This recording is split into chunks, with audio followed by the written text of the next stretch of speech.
the fundamental rights of Americans included in the First Amendment is the right of assembly. This is a necessary part of the American identity as it guides the way we live our daily lives. When you turn on your television and you see demonstrations across from the White House, you see demonstrations on the Washington Mall, or you see demonstrations in your own communities, these are constitutional rights in action.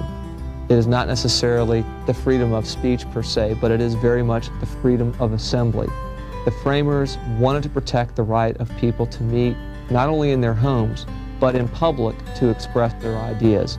Historically speaking, I think some of the most significant have been the demonstrations against the Vietnam War and the pressure that that put on the government to pull our troops from a war that they knew, the Johnson and Nixon administration knew was futile, may not have ended had there not been mass demonstrations against this war. And the Pentagon Papers then later proved that the American public was not being told the truth about the war.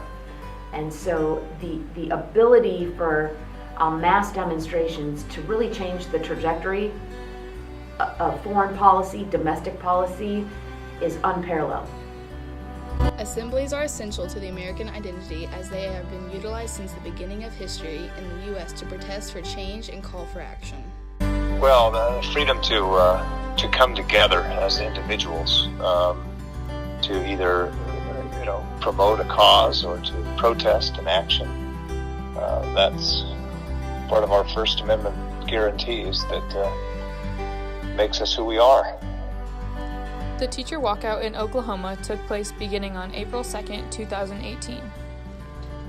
Teachers, students, and community members gathered at the Capitol to exercise their freedom of assembly to protest teacher pay, overcrowded classrooms, and the lowering of education funding. Students from Edmond Memorial participated during the walkout, supporting their teachers and education systems and exercising their First Amendment right to assemble, including a demonstration called Class at the Capitol.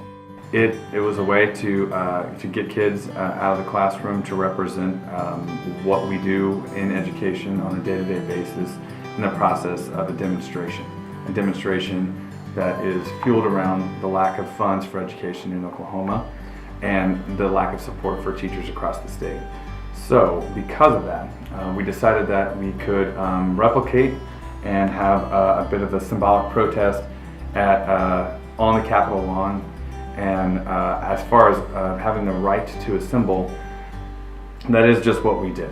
We assembled early in the morning and were part of a larger assembly, and having this sort of symbolic protest, it galvanized other schools to get organized as well.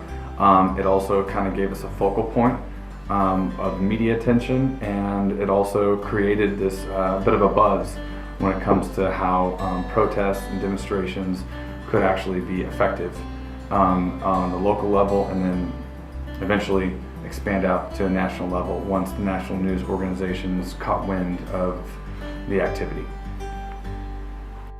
Despite statewide support and participation in the walkout, many legislators did not support the goals of the teachers and did not support their chosen method of action.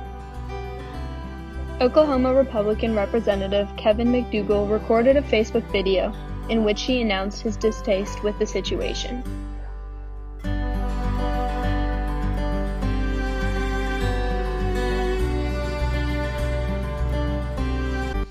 Gabby Davis, a high school senior at the time of the walkout, played a prominent role and helped plan and organize student involvement at the walkout.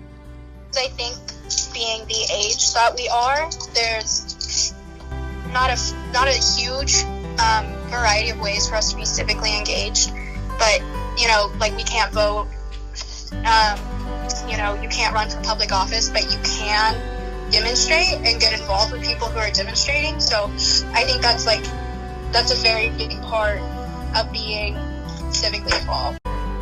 When it comes to actually having the right to do and say those things and defend the rights of all individuals, no matter how small, no matter how different, no matter what gender, no matter how marginalized any individual may feel. So to have a group come together for a cause of injustice and try to fight that injustice by assembling, by protesting, by being the friction against the machine is what being America is what America and being American is all about.